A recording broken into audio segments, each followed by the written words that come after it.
Hi everyone, this is Robin, and welcome to OLP 6621 Theories of Adult Learning Fall Semester 2018. So this is what I call the last week, this week recording. And if you've had classes with me before, you are familiar with this. If this is your first class with me, this is something that I do each week. I talk a little bit about what happened last week, talk a little bit about what's happening this week. So it's just a way to kind of ground ourselves, get together, have a little huddle, and get organized for the coming week. So this week, of course, is week 1, so we don't have any last week. So I'm just going to start with a little bit about the class, and then we'll roll into what's going on for this week. So first of all, here am I. This is me, Robin.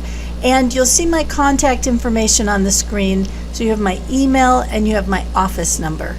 Calling me on my office phone is the least effective way to try to get a hold of me. So if you need to get a hold of me, I definitely recommend that you send me an email. Once you send me an email, maybe we can take care of it over email. Maybe we can set up an appointment to talk. And speaking of appointments, I am happy to meet with you during my office hours, which you'll see on the syllabus are Tuesdays and Thursdays from 12 to 1 Mountain Time. I'm happy to meet with you face-to-face if you happen to be in Pocatello or I happen to be somewhere near you. I'm happy to meet on the phone, and I'm extra happy to meet over video conference. It really is kind of the next best thing to be in there. So if you want to contact me, email is the best way. Office, you can give it a shot, but chances are I might not be there. And then in terms of connecting with me, you are welcome to connect with me on LinkedIn or on either of my 2 Twitter accounts. All right, so the next thing I want to talk about is just a little bit about the class. So this class, of course, Theories of Adult Learning. So every graduate class is going to be some combination of theory and practice. Some classes are a little more theory, some classes are a little more practice. Some students prefer theory, some students prefer practice, but this master's program is going to have both. This class, no surprise based on the title, is going to be a little more theory heavy. Not a little more, it's going to be much more theory heavy than it is practice heavy. If you've taken some of our other classes, you know that we have some classes that are very practice heavy, where you, for example, might have an evaluation class where you conduct an actual evaluation, or an instructional design class where you design an actual piece of curriculum. This is a theory class. So although we're going to have a little bit of practice, it will be primarily theory. Now, I can't help but throw in this quote by Kurt Lewin, which is, in fact, there's nothing more practical than a good theory. Part of the reason you're in graduate school is because you get to learn not only what is effective, but why it's effective, what the underlying theories are, so that you know why your good practices are effective, and you can use those theories to build even more good practices. So in this class, we are primarily going to be making sense of theory. And we're going to be doing that by making sense within each theory of adult learning that we learn about. But we're also going to look across or among theories in order to understand them as well. And in addition to that, we are going to a little bit be doing some practice or some application, primarily to yourself and of course a little bit to other people as well. So we're going to be doing that in our fully online class by having discussion forums. Now again, if you've taken online classes before, you know discussion forums are something that we use quite a bit. I know some students love the forums, some students like the forums, some students do not like the forums. Nevertheless, we're using forums. And the reason that we're using them is this. If we were in a face-to-face class, most of the learning that you get, most of the richness of the experience of the class comes from those conversations that you have with each other. Now, since our class is asynchronous, which means that we're not all online at the same time, we need to find another way to get that richness and that depth of understanding that only comes from talking with other people. And we're going to get that through the discussion forums. And one of the things I'm sure you found as a graduate student, you certainly will, I'm sure you found as an undergraduate student, and you certainly will find as a graduate student, is that we each come with our own perspective. So that when I read chapter 1 in the textbook, I come away with a set of important ideas and understanding. But what I find is once I start talking about those or discussing those online with other people have thought about things that didn't even occur to me. And so that's what I mean by being able to really strengthen and deepen our understanding by having these online discussions with each other. So because of that, the online discussions are really, really, really important in this class as well as the rest of your graduate classes. Now, in addition to discussions, of course, we're also going to have collaboration, and those two go hand in hand. Part of how we learn in this class in particular is going to be by learning with others. So part of your obligation in this class is not only to learn for yourself, but to support other people in class in their learning. Now, we're going to have really two kinds of assignments. We're going to have weekly assignments and semester assignments. So semester assignments are those things that are on the syllabus that are worth 40 points each. Weekly assignments are the occasional, not every week, but the occasional assignments that you'll do during the week that you'll use as the basis for your discussions. For the most part, you will not be submitting those weekly assignments. It's just going to be some sort of experience, some sort of reflection, some sort of insight or practice that you're going to have that then will be the basis, as I said, of your discussion for that week. So that, in a nutshell, is what we're going to be doing in the class. So let's talk about what we're going to be doing specifically for this week. So like many of your classes, this week is really sort of a set up and get organized week. So you'll see we have a bunch of learning activities. The first one is to read the things that are at the top of the Moodle page. So if you read the Read Me First, you know that the way that I organized my Moodle page is there's some general information that you're going to use throughout the semester at the top of the Moodle page, and then there's a couple communication forums, and then it's organized week by week by week by week. And so what I want you to do in this number 1 is to read some of that top of the Moodle page. It's going to be up there all semester stuff. So that includes Meet Dr. Robin, which is just an introduction to me in case you don't know anything about me, to read the syllabus, to read the forum discussion guidelines. Now, I also want you to read the first assignment sheet, the annotated bibliography assignment sheet. And as I mentioned in the Read Me First, when you look at the Moodle page, there's the main section in the middle of Moodle, but there are also some blocks on the right and some blocks on the left.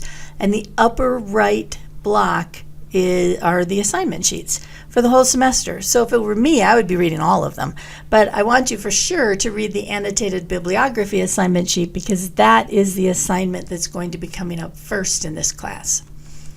Now the next assignment is an optional assignment. If this was a face-to-face class, probably what we would be doing the first day is we'd pass out the syllabi and then we would go page by page through the syllabus and we'd talk about it. So that's what I've done. I've recorded a video where I go page by page through the syllabus and talk about it. So if you're the kind of person that thinks this would be helpful, then there it is. Go ahead and watch it. If you're the kind of person that thinks this sounds like a terrible thing to have to watch, you don't have to watch it because it's optional, but make sure that you read the syllabus carefully. All right, next couple things to do are actually related to content. So the first is to read chapter 1 in your textbook, which is a short chapter. And then I also put together a PowerPoint presentation that's available both as the PowerPoint in case you want to look slide by slide, or is available as a PDF if you just want to look at it that way. And this is just a little bit of extra information to provide a little bit of enhancement to your chapter 1 in your textbook. It's not a narrated PowerPoint, it's just a read it yourself PowerPoint. All right, so those are all the learning activities for this week, but then you do have assignments for this week as well. So the first assignment I would like you to do is to complete the pre-class survey. And again, if you've had classes with me before, you'll know this and the next activity are activities I do in a lot of my classes. So the pre-class survey is just a way for me to gather a little bit of information from you at the beginning of the semester so that I can customize this class as much as possible to this group of students. So, of course, every time we teach this class, we have the same objectives and the same assignments, but each set of students are different and have slightly different things that they want to learn, or maybe dramatically different things that they want to learn. And as much as possible, I want to make sure that we supplement the class with those things as well. So when you look at this pre-class survey, which should only take you about 5 minutes, when you take this survey, you'll see the first part's just a little bit of demographic information so that I can understand who's in the class. Then there's a little bit of information where you self-assess yourself on your knowledge of adult learning. And again, this is anonymous and ungraded. Don't worry about if you say you know everything or you don't know everything. Just be honest so that I can get a sense of where people in the class are, so that I'll know the areas I should spend a little more time on and the areas I can maybe spend a little less time on. And then the final part of the survey asks if you would be interested in having optional synchronous video conference sessions this semester. So I know that most people would rather be sitting in a face-to-face class. It's not reasonable because you're all over the state, but I know a lot of you really miss that voice-to-voice contact. So this is my way of saying, hey, if you're interested, I'm willing to do a few of those. So it would be optional, and we'd decide later what we'd do, but it might be some additional content, and it's definitely answering questions, and maybe we'll do an activity or have a speaker in or something like that. So this is my way to get a sense if people are interested. And please be honest here, because if you are interested and want to come, I want to know so that we can plan it. If you're not interested or you don't think you want to come, I want to know, because then I'm not going to plan it, right? This is bonus extra credit work for me too. So if we're interested, I'll do it, but if not, not. So this is something, again, that I've offered in previous years to classes. And what I have found is, for the most part, when students say they're interested, one person comes. And so that's not really fair to that person or to me. So just think about it, and if it's something you think you might do, then respond that way. And if it's something you think you don't want to do, then respond that way. And then the final part of the survey just asks for, anything else you want to talk about, anything else that would be helpful for you to make this class successful, et cetera, et cetera. So the whole point of this pre-class survey is just for me to gather a little information, as I said, so that I can tweak and customize the class for this specific group of students. Now, this second exercise I also do regularly, and this is the class expectations exercise. So there are expectations that I have of you, and those are in the syllabus. And there are expectations that I think are reasonable for you to have of me, and I threw some of those in the syllabus as well.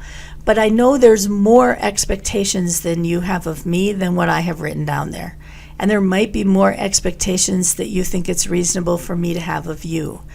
There also, of course, are expectations for you to have of yourself and of your classmates. So what I've done is I've set up a Google document so that we can, as a group, create those expectations that we're going to use to guide our behavior as we work together this semester. It's not just my class, so I'm not the only one that's going to come up with expectations. It's all of our class, so all of us should be contributing to these expectations. So that's what we're going to do. Now, the good news is, for both of these number 1 and number 2 assignments, is we have a pretty small class this semester. So we should really be able to customize the class and work together in the way that we really want to as a group. I think we've got a really great opportunity with such a small class. All right, next thing is to add a photo to your Moodle page if you have not already done this. And I would like this to be a photo of you. I'm sure your dog is cute and your kids are adorable and you live in a beautiful place, but what we want to see is you. So this photo is just one more way for us to try to make a little bit of a connection in this asynchronous environment. Another way we're going to make a connection is by posting personal introductions. So this, I made a change and I forgot to change the slide. So your personal introduction needs to be done by Wednesday, not by Thursday, by Wednesday. and then you respond to at least 2 of your classmates by Sunday. This is correct in the framework. I just forgot to change the slide. Sorry about that. And then you'll see there's a prompt. We have 1 forum discussion this week, and it's on your Chapter 1 reading. So that is what we're doing this week. It's kind of a long list, but most of them are pretty short, so it's pretty light duty this week. So that's what's going on. If you have questions on anything, let me know. Otherwise, I will see you online.